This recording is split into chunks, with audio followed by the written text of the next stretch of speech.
नमस्कार, आप देख रहे हैं जम्मू कश्मीर की कुछ खास खबरें और मैं हूं आपके साथ जसलीन कौर। तो चलिए शुरुआत करते हैं इस बुलेटिन की। जम्मू सूबे में बिगड़े मौसम के मिजाज का खामियाजा कई लोगों को भुगतना पड़ रहा है। तेज हवाओं और तूफान के कारण उधमपुर से करीब 15 किलोमीटर दूर पड़ानू पंचायत में एक तेज हवाओं ने एक गरीब परिवार के सिर से छत ही छीन ली है, जिससे कि ये परिवार अब दरबदर होकर रह गया है। तेज तूफान के कारण इनके कच्चे मकान की छत देखते ही देखते उड़ गई है। हालांकि गनीमत ये रही कि इस हादसे में किसी को चोट नहीं आई है। इनका कच्चा मकान भी अब गिरने के कगार पर पहुंच चुका है और ये लोग प्रशासन से मदद की उम्मीद लगाए बैठे हैं। इस पंचायत के प्रतिनिधि हालांकि अपनी ओर से इस परिवार की हर संभव मदद कर रहे हैं।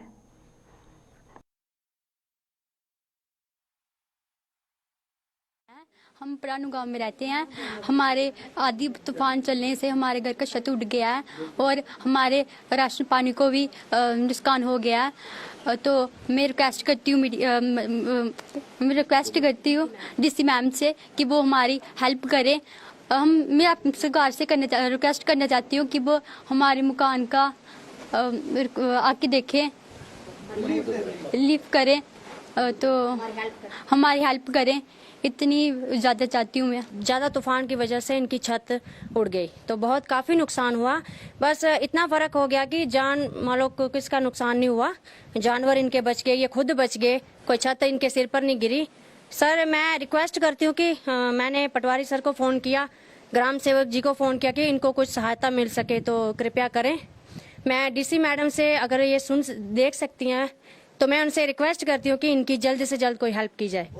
और सर मैं इस बात से दुखी हूँ कि हमने कितनी बार इनके डॉक्यूमेंट्स पंचायत घर में भेजे, तो कितनी बार इन्होंने कहा कि हमारे मकान का कुछ करो। तो हमने अपनी तरफ से पूरी कोशिश की कि हमने इनके जितने भी कागजात है सब भेजे, घर भी दिखाया कि सर जल्दी से जल्दी इनका दो। तो ये भगवान का शुक्र है कि इनकी जान बच गई। अगर कल को कोई हादसा होता तो हम किसको जवाब देते। सर मैं इतना कह चाहूँ कि हमारी एक दुकान है हमने घर के पास बनाई, तो हमने इनको कहा कि आपका जो जरूरी सामान है जो खराब ना हो वो आप हमारी दुकान में रख सकते हैं। और मैं सर ये कहना चाहती हूँ अगर मुझ में इतनी ताकत है कि मैं तो ये कहूँगी कि पंचायत घर हमारा खाली पड़ा है, उनको दिया जाए रहने के लिए।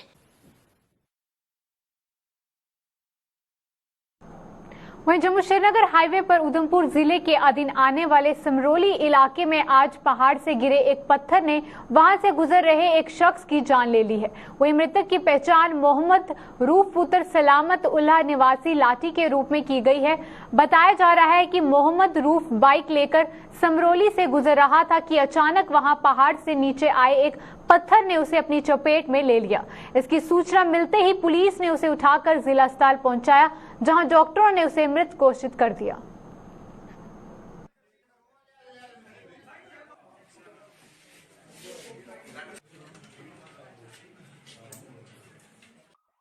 अभी हमें पता चला कि एक लड़का जो है जो मोटरसाइकिल पर चल रहा था समरोली के पास, तो जिस पर हेलमेट पहन के भी इसको एक कोई पत्थर से हिट हुआ है, जहाँ तक हमारे न्यूज़ मिली है मुझे। उस वजह से उसकी एक डेथ हुई। उसको लगे जो यहाँ आए, यहाँ इन्होंने डॉक्टर ने कोशिश की उसको रिसर्चेट करने की, मगर उसकी हालत ठीक नहीं थी तो वो एक्सपायर कर गई। जम्मू व इसके आसपास के इलाकों सहित कुछ अन्य जिलों में आज हुई बारिश ने लोगों को फिर से काफी राहत पहुंचाई है। राहत के साथ साथ कुछ एक जगहों पर हुआ जलभराव भी हालांकि लोगों के लिए आफत साबित हुआ। तपती गर्मी से जूझ रहे लोगों को तेज हवाओं और बारिश की फुहारों ने काफी हद तक सुकून पहुंचाया है। वहीं मंगलवार को भी हालांकि बारिश के बाद तेज धूप निकल आई थी। आज भी बारिश थमने पर सूर्य देवता और बादलों के बीच आंख में चोली का सिलसिला शुरू हो गया। लोगों को काफ़ी फर्क पड़ रहा है। काफ़ी लोग त्राही कर रहे थे, तो जिसमें बच्चे भी थे, बुजुर्ग थे और जवान भी थे। तो इतना मतलब कि कोई कम से कम ज़्यादा नहीं है, 3-4 महीने तक लोगों को इतनी मतलब राहत नहीं मिल रही थी। ऊपर से बिजली भी नहीं थी और लोगों को पानी भी नहीं मिल रहा था इसकी वजह से। और ये जो टेम्परेचर था मेरे ख्याल में 40 और 45 के ऊपर था। तो इसीलिए आज लोग इतने खुश हो गए हैं, अपने अपने देवताओं को ये नमन कर रहे हैं कि हे भगवान, ये हमें इतनी राहत आपने दी है जी हम आपका शुक्रिया अदा। और किसानों को भी अभी इतनी बारिश नहीं हुई है, लेकिन फिर भी कुछ ना कुछ राहत मिलेगी। जो थोड़ी सी कहते हैं जूते को तिनके का सहारा तो है, लेकिन धीरे धीरे लोगों को वही अपना ये राहत मिल रही है। जो गर्मी बहुत ज़्यादा हो रही थी उसकी वजह से लोग बहुत ज़्यादा परेशान थे, और आज बारिश होने की वजह से पहली बार जम्मू में एक अच्छी बारिश हुई है, जिससे तापमान जो है वो थोड़ा डाउन में आया है, और उसकी वजह से लोगों को बहुत राहत मिली है। और अभी यहाँ पर जो लोग हैं वो बड़ी अमन चैन की ज़िंदगी, पीसफुल लाइफ जो है वो व्यतीत कर रहे हैं, और हम चाहते हैं कि आगे भी कुछ मौसम ऐसा ही रहेगा। हाई सिक्योरिटी नंबर प्लेट न लगवाने वालों और यातायात के अन्य नियमों का उल्लंघन करने वालों के खिलाफ ट्रैफिक पुलिस का शिकंजा कसता जा रहा है। बात करें अगर जम्मू शहर व इसके आसपास के इलाकों की, तो यहां एक बार फिर ट्रैफिक पुलिस ने सख्ती बढ़ा दी है। सड़कों पर लगे नाकों को देखकर कुछ वाहन चालकों ने रफूचक्कर होने की कोशिश भी की, लेकिन आखिरकार उन्हें धर दबोचा गया। नियमों का उल्लंघन करने वालों के खिलाफ लगातार डंडा चल रहा है और चालान करने के साथ साथ कई गाड़ियां जब्त भी कर ली गई हैं।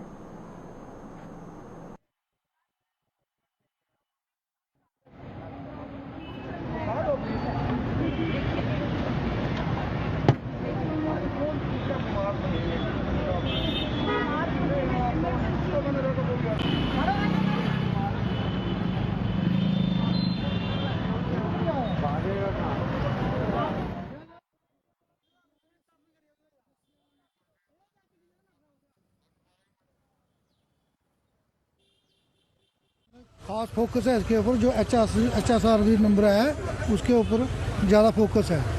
उसको नहीं करिए, उसको पकड़ना, चलान देना, कोर्स चलान देना, या मौके का कराना चाहता है कि मौके कराना। बाकी जो जर्नल है, पब्लिक जो वायलेशन करती है ज़्यादातर यंगस्टर करते हैं। सीट बेल्ट नहीं पहनना, हेलमेट नहीं पहनना, मतलब ओवर स्पीड करना, ये पकड़ते हैं हम, टाइम टू टाइम चलान देते हैं। अभी हम कर रहे हैं, ये रूटीन में ही हो रहा है, कोई स्पेशल कुछ नहीं है।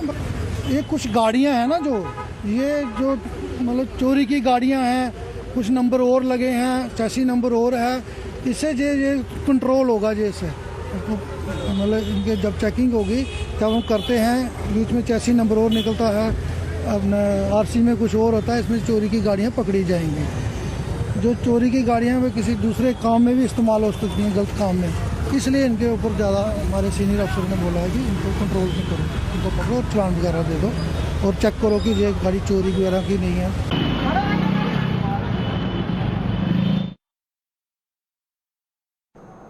SRTC से स्वेच्छा से रिटायरमेंट ले चुके पूर्व मुलाजमों ने आज एक बार फिर राजभवन की ओर कूच करने की कोशिश की, लेकिन इनकी इस कोशिश को नाकाम कर दिया गया।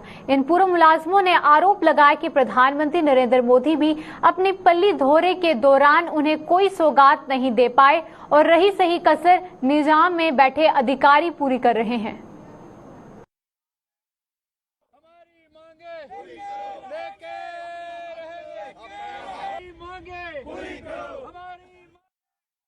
लेकिन उन्होंने दिया, लेकिन जो कुछ दिया वो हाई लेवल के ऊपर, नीचे तबके का उन्होंने भी ख्याल नहीं रखा। उसमें हम ये मानते हैं कि उनका कोई कसूर नहीं है। कसूर इन लोगों का है जो 25 MLA हमने जिता कर भेजे हुए थे इस सरकार का। तो या जो ब्यूरो सेक्शन में बैठे, इनका काम था लोगों के केस प्रोसेस करने, इन्होंने नहीं किए। हमारी मांग है सरकार से, जो हमारे पेंटिंग एरिया है जिसमें कोला एरियर, 6 पे commission arrear and DA arrear, जिसका अमाउंट है 67 करोड़ 95,94,710 रुपये, जिसमें VRS employees, GHS employees and normal retire employees आजकल इन्होंने कंबाइंड सब इकट्ठे कर दिए हैं। हम ये गवर्नर साहब से ये अपील करते हैं, हमारी जो पेंडिंग लाइबिलिटी है वो विद इन डेज तक क्लियर की जाए। अगर वही ऐसा नहीं होता तो हमारा ये जो धरना प्रदर्शन जारी रहेगा। धन्यवाद। हमारी मांगे। भारतीय जनता पार्टी ने जम्मू में अपना जनाधार और बढ़ाते हुए आज कई नए लोगों को पार्टी में शामिल किया है। पार्टी के जम्मू मुख्यालय में आज आयोजित एक कार्यक्रम के दौरान कश्मीरी पंडित समाज के कई गणमान्य लोगों ने भाजपा का दामन थामकर इनके साथ कंधे से कंधा मिलाकर चलने का प्रण लिया। वहीं पार्टी के प्रदेश अध्यक्ष रविंद्र रैना ने इन लोगों का जोरदार स्वागत करते हुए उम्मीद जताई कि इन लोगों के भाजपा के परिवार का हिस्सा बनने से पार्टी और मजबूत होगी।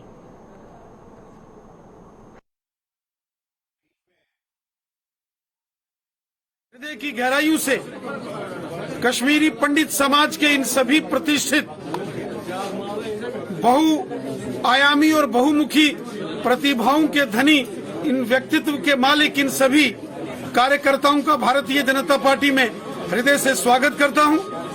कश्मीरी पंडितों ने हमेशा देश, समाज और धर्म के लिए कार्य किया है और हमें खुशी है कि कश्मीरी पंडित समाज से जो बहुत ही प्रतिष्ठित व्यक्ति हैं, जिनमें श्री हीरालाल भट्ट साहब जो जम्मू कश्मीर विचार मंच के साथ कई वर्षों तक जुड़े रहे, श्री अशोक कंगन साहब, श्री एस.के. भट्ट साहब एडवोकेट साहब, श्री मोती भट्ट साहब जैसे अनेक कार्यकर्ता जिन्होंने भारतीय जनता पार्टी का दामन थामा है, मैं उन्हें बधाई देता हूं और भारतीय जनता पार्टी में उनका स्वागत करता हूं। सांबा जिले के विजयपुर इलाके में बाजारों में हुए अतिक्रमण के खिलाफ आज प्रशासन ने जमकर अपना डंडा चलाया। वहीं नगर पालिका की एक टीम आज पुलिस को साथ लेकर अचानक बाजार पहुंची और सड़कों पर कब्जे जमाए बैठे रेहड़ी फड़ी वालों के साथ साथ दुकानों की हदों से बाहर सामान लगाने वाले दुकानदारों को भी सबक सिखाया। इस टीम ने कई लोगों के चालान काटे और उनका सामान भी जब्त कर लिया। इसी मुहिम के दौरान पॉलिथीन का उपयोग करने वाले दुकानदारों के भी चालान काटे गए।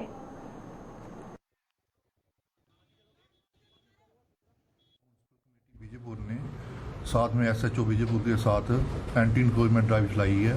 जो लोगों ने सामान अपनी दुकानों के बाहर रखा था, जो रेडी फड़ी जो भी इंक्रोचमेंट थी वो हमने हटाई है, आगे भी हटाते रहेंगे। उसको लोगों को फाइन भी किया और उनको इंस्ट्रक्शन भी दी है आगे से जो सामान है वो दुकानों के अंदर ही रखें, अगर बाहर रखा तो एक जुर्माना भी होगा, साथ में उठा ली जाएगा। आज हमने कोई 4-5 किलो पकड़ा भी है और लोगों को जुर्माना भी किया। कितना जुर्माना सर? आज 2900 रुपये करीब जुर्माना की है।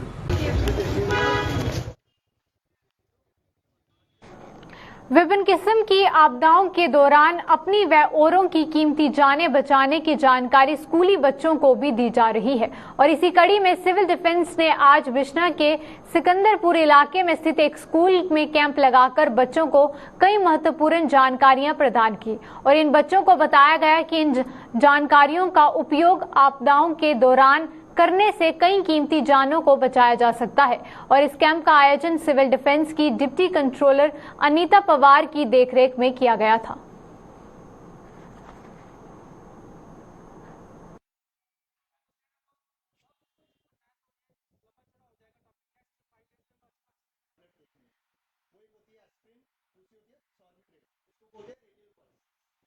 इन केस कोई डिज़ास्टर होता है तो हमें किस तरीके से अपने आप को बचाते हुए लोगों की किस तरीके से हेल्प करनी है, उसी सिलसिले में आज हमने एक प्रोग्राम ऑर्गेनाइज यहाँ पे किया हुआ है और कम से कम इसमें कोई 70 के करीब बच्चे हैं जिन्होंने पार्टिसिपेट किया, बाकी का यहाँ का स्टाफ भी है। बस यही हमारी एक छोटी सी कोशिश है। क्या क्या सिखाया जाता है?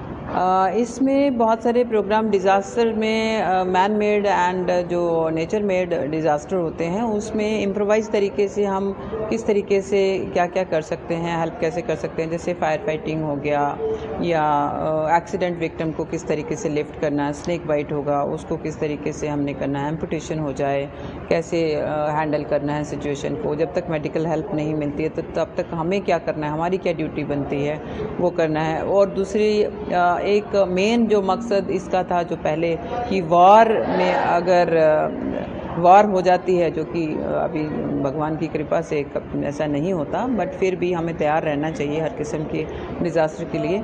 तो उस टाइम हमारा क्या रोल बनता है, उस टाइम सिविल डिफेंस के जो ट्रेनिंग जो लोग वॉलंटियर हैं उनका क्या रोल बनता है वो भी इनको ट्रेनिंग दी जाए। विश्ना के वार्ड नंबर 13 में रहने वाले एक परिवार के आंसू थमने का नाम नहीं ले रहे हैं।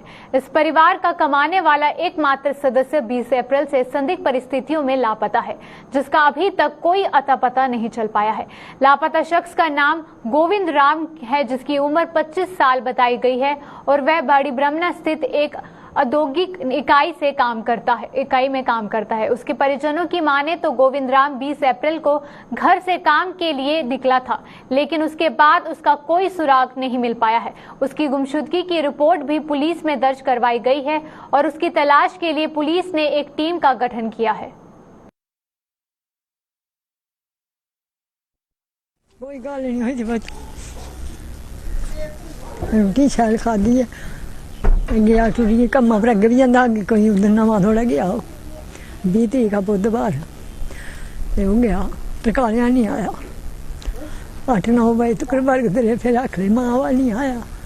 मैं आख्या पता नहीं की नहीं आया मां, फिर अस चुप करे, फिर मीने ने भी सुनाया। मैं आख्या वो तो नहीं आया होया भी, मैं तो आखिर आप आई जाते चाहो अगे पिछे होना। तो और कोई गल नहीं हुई, कोई लड़ाई नहीं, कोई झगड़ा नहीं, कोई कुछ नहीं है। वो आए दे घर, हाँ 3-4 मुड़े आए दे घर, वो भी तक्की है। आखिर मां उत्थे कम्मा पर नहीं पुज्जे दा नहीं है, अगर मालक की पता को बचा नहीं की पता। गल करा कम्मा के ना आए नहीं घर, शामी वापस रोटी भी बनाई दी, आखा मैं आया ना शामी, आए ही नहीं। किस दिन की गल है? ये बुधवार की गल है। लोग तो कदे बोले घर वापस आई जान, अपने घर आई जान, अपने बच्चा दिखन, अपनी जनानी दिखा अपने घर। ये बड़ी ब्राह्मण हाँ जी, पता किता? घर भी आ रहे हैं, मैनेजर भी सारे आ रहे हैं ना, वो कह नहीं आया घर। पैसेंजर टैक्स को लेकर सरकार द्वारा दी गई राहत के लिए जम्मू कश्मीर के ट्रांसपोर्टरों ने सरकार का आभार जताया है। ट्रांसपोर्टरों का कहना है कि प्रशासनिक परिषद द्वारा लिया गया फैसला सराहनीय योग्य है, जिससे कि ट्रांसपोर्टरों को बेहद ही राहत मिली है। वहीं मिनी बस वर्कर्स यूनियन के प्रधान विजय सिंह ने आज एक प्रेस कॉन्फ्रेंस के दौरान सरकार का आभार जताया।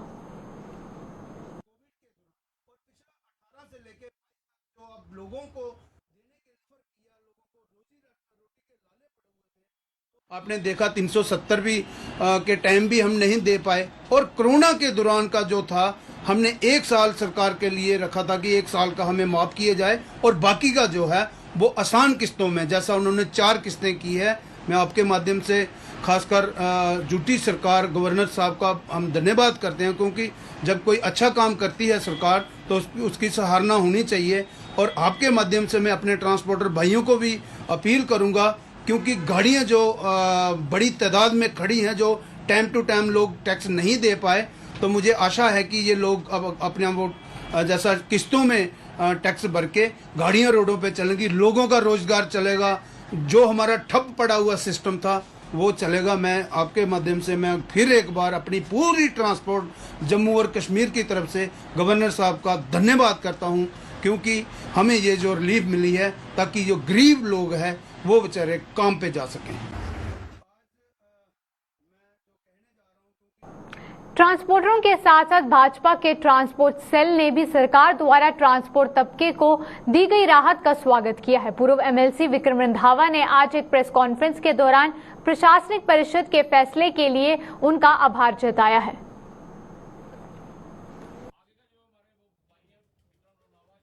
2 वर्ष के कोरोना के दौरान लगातार हर खित्ते को उसमें मार झेलनी पड़ी है, लेकिन मैं ऐसा मानता हूं कि ट्रांसपोर्ट विभाग जो है उसको ज़्यादा इफेक्ट हुआ है। और ट्रांसपोर्ट जो है हर स्टेट या यूटी की जो है इकोनॉमी की बैकबोन होता है। उन परिस्थितियों में लगातार हमारे ट्रांसपोर्टर अपने हकों के लिए एलजी एडमिनिस्ट्रेशन के आगे गुहार लगा रहे थे कि हमारा 2 साल का कोई भी टैक्सेशन जो है वो पूरी तरह से वेव ऑफ होना चाहिए, क्योंकि हमारी गाड़ियां सड़कों पे उतरी नहीं, हमने कैरी किया ही नहीं पैसेंजर्स को, तो हम पैसेंजर टैक्स किस बात का दें। तो मुझे लगता है कि टोकन टैक्स हो गया, पैसेंजर टैक्स हो गया, ये पूरी तरह से वेव ऑफ होने चाहिए थे। पर कहीं ना कहीं हमारी ज़रूरतों को मद्देनजर रखते हुए एलजी साहब की जो एडमिनिस्ट्रेशन है, जिसमें हमारे चीफ सेक्रेटरी साहब है, एडवाइजर साहब है, डिपकम साहब है, उन्होंने थोड़ा बहुत जो है वो राहत देने का प्रयास किया है। हम उसको अप्रिशिएट करते हैं कि जो उन्होंने कहा है कि 50% जो है पैसेंजर टैक्स देने की अब आवश्यकता। आए दिन सरकारी स्कूल चर्चा में रहते हैं और इस बार नगरोटा के जगती कैंप में स्थित मिडिल स्कूल और हाई सेकेंडरी स्कूल चर्चा का विषय बने हुए हैं। जगती कैंप में रहने वाले लोगों के मुताबिक इन दोनों स्कूलों में स्टाफ की कमी होने के कारण बच्चों की पढ़ाई बेहद ही प्रभावित हो रही है और इन लोगों ने सरकार से उनकी समस्या को दूर करते हुए स्कूल में पर्याप्त स्टाफ तैनात करने की मांग की है और इसके साथ ही इन लोगों ने समय समय पर उनकी आवाज प्रशासन तक पहुंचाने के लिए गुलिस्तान न्यूज चैनल का धन्यवाद भी किया। सर, हमने आपको आज तकलीफ दी है इसलिए कि जैसे हमारे यहाँ पर गवर्नमेंट हायर सेकेंडरी स्कूल और मिडिल स्कूल में जो स्टाफ की शॉर्टेज है, चूँकि कश्मीरी पंडित के पास आज भी खाली एक ही स्कूल वो है कि जहाँ पर रोल ज़्यादा है और उसके बाद भी जो है यहाँ पर स्टाफ की कहीं कमी है। जैसे कि आपके कॉमर्स का नहीं है, हिंदी का नहीं है, इंग्लिश का नहीं है, उर्दू का नहीं है, यानी कहीं सारे जो है ना क्या यहाँ पर स्टाफ की कमी है। क्योंकि इसमें जो बहुत बड़ी प्रॉब्लम क्या है सर, यहाँ पर जितने भी स्टाफ आते हैं वो मैक्सिमम जो है ऊपर से ही वो ट्रांसफ़र करवाते हैं, बैठते हैं वहाँ पर आपकी जो वहाँ पर सेल में, तो यहाँ पर कोई स्टाफ आता नहीं है। हमारे पास इस समय और कुछ भी नहीं है, खाली बच्चों के बगैर और कुछ है नहीं, चूँकि यही हमारी पूंजी है। आपके माध्यम से हम अपने LG साहब से रिक्वेस्ट कर रहे हैं, चूँकि हमने कई दरवाजे खटखटाए, अभी तक कुछ नहीं हो रहा है। हमें उम्मीद है और आपके माध्यम से हम अपने LG साहब से कहते हैं कि यहाँ पर तुरंत जो है स्टाफ भेजा जाए ताकि हमारे जो बच्चे हैं कम से कम अनपढ़ ना रहे, किसी गलत काम के साथ ना रहें। क्योंकि पढ़ाई हमारे पास एक जो है क्या मतलब जो सॉलिड आइटम, जो सॉलिड जो कश्मीरी पंडितों को जो है सदियों से जो चलता आया, कलम की जो है हम खाते हैं। तो इस कलम को हमारे प्लीज़ आपसे हम रिक्वेस्ट कर रहे हैं, इस कलम को जो है हमारा साथ दे दीजिए ताकि हमारे बच्चे जो आगे बढ़ेंगे, क्योंकि स्टाफ की बहुत ज़्यादा ज़रूरत है। और साथ में जैसे हमारे पास पीछे जो है प्रिंसिपल साहब नहीं थे, आपके गुलिस्तान चैनल ने खासकर अमित जी ने उस समय भी जो है पहल की है, 2 बार जैसे इन्होंने न्यूज़ चलाया, आज हमारे पास 2 प्रिंसिपल साहब है। और इवन जैसे हमारा रोड यहाँ पर खराब था, चूँकि गुलिस्तान चैनल के हम हकीकत में जो है तहे दिन से जो है शुक्रिया करते हैं, हर समय जो है वक्त सख्त पर जो है यहाँ पर हमारे आते हैं। आज भी वो रोड कंप्लीट हो गया, उसके लिए भी हम धन्यवाद देते हैं। जिस हिसाब से आप लोगों ने ये काम करवा दिया, उस हिसाब से हमारे यहाँ पर स्टाफ भी सुरनकोट के इकबाल नगर में स्थित मिडिल स्कूल की खस्ता हालत को लेकर बच्चों के अभिभावकों में काफी ज्यादा रोष है। इन लोगों के मुताबिक मिडिल स्कूल होने के बावजूद भी स्कूल में बच्चों के बैठने के लिए इमारत नहीं है, जिससे कि बच्चे खुले आसमान के नीचे पढ़ने को मजबूर हैं, जिससे कि बच्चों की पढ़ाई काफी ज्यादा प्रभावित हो रही है। बारिश के मौसम में तो विद्यार्थियों के लिए और ज्यादा मुश्किल हो जाता है, एक ही कमरे में फिर सभी बच्चों को बिठाना पड़ता है। इन लोगों ने सरकार से सरकारी स्कूलों की ओर ध्यान देने और इनमें सुधार करने की अपील की है।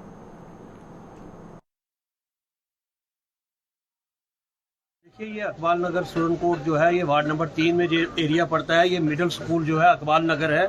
सबसे पहले मैं ये कहूँगा कि इसके बारे में हमने बार बार जिला इंतजामिया और तहसील इंतजामिया को इन्फॉर्म किया था कि अकबाल नगर स्कूल की खस्ता हालत है। मैं तो ये कहूँगा कि वहाँ पर ना तो कोई बिल्डिंग है, आगे जो ग्राउंड है, जब बारिश होती है तो पूरा पानी जो है वो स्कूल के अंदर इंटर हो जाता है। जो रोड जा रही है उसकी भी खस्ता हालत है, लेकिन कभी भी जो है डिस्ट्रिक्ट इंतजामिया की तरफ से कभी भी उसके ऊपर तवज्जो नहीं की गई। मैं खाली अकबाल नगर की स्कूल की ही बात नहीं करूंगा, बल्कि आप girls high secondary school Surankot देखिए, दराबा देखिए, लठूंग देखिए, हाई सेकेंडरी स्कूल चंडीगढ़ देखिए, फजलाबाद देखिए, सांगला देखिए, पमरोड देखिए, जितने भी स्कूल हैं तमाम स्कूलों की खस्ता हालत है। कई की तो बिल्डिंग की खस्ता हालत है, कई जगह पे हमने ये भी देखा कि बच्चों की तादाद ज्यादा है और टीचरों की तादाद कम है। कई जगह पे हमने ये देखा कि टीचर ज्यादा है और बच्चे कम है। मेरा मानना यह है कि आप girls high secondary school Surankot की बात ले लीजिए, 700 बच्चियां यहाँ पर तालीम हासिल कर रही हैं, लेकिन आज भी टीचर जो लेक्चरर की सामियां जो है 10 से ज्यादा खाली पड़ी है और वहाँ पर इतनी बड़ी स्ट्रेंथ है और बिल्डिंग जो है वो बहुत कम है। जो पूछ से ये गुजारिश करूंगा कि अगर गर्ल्स हाई सेकेंडरी स्कूल में लेक्चरर्स की कमी है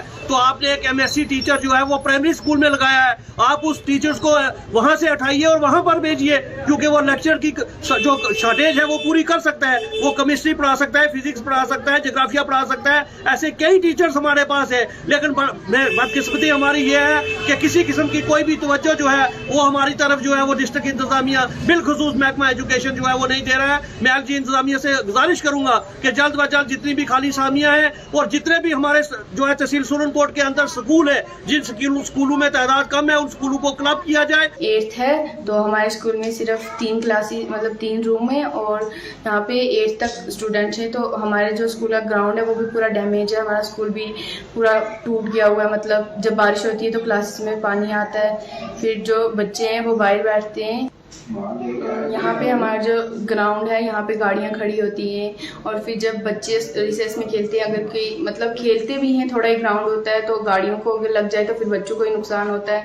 और जब बारिश होती है तब भी क्लासेस में पानी आता है, तो फिर बच्चे बाहर जा नहीं सकते हैं। बाहर भी बारिश होती है, अंदर पानी आ जाता है। महराजबीन है, हमें यहाँ पे बैठने की बहुत तंगी होती है, हमें यहाँ पे बहुत धूप लगती है, और हमें ना खेलने की जगह यहाँ पे गाड़ियाँ लगती हैं, हमें खेलने की जगह भी मिलती है। यहाँ पे बारिश होती है, फिर हमें खेलने की जगह भी नहीं मिलती। यहाँ पे डेस्क नहीं है, तो डेस्क नहीं है यहाँ पे, जगह भी नहीं सही से। स्कूल की बिल्डिंग का हाल बुरा ही है। यहाँ पे हमें टोटल हमें सिर्फ 3 कमरे, तो एक ऑफिस है। क्लासेस फर्स्ट से 8 थे। तो क्या अपील करेंगे सरकार से आप? हम सरकार से कहेंगे कि हमें से ये टीम हमें नहीं चाहिए, तो हमें स्कूल या नया दें। जम्मू कश्मीर के इस खास बुलेटिन में बस इतना ही। दीजिए इजाजत, नमस्कार।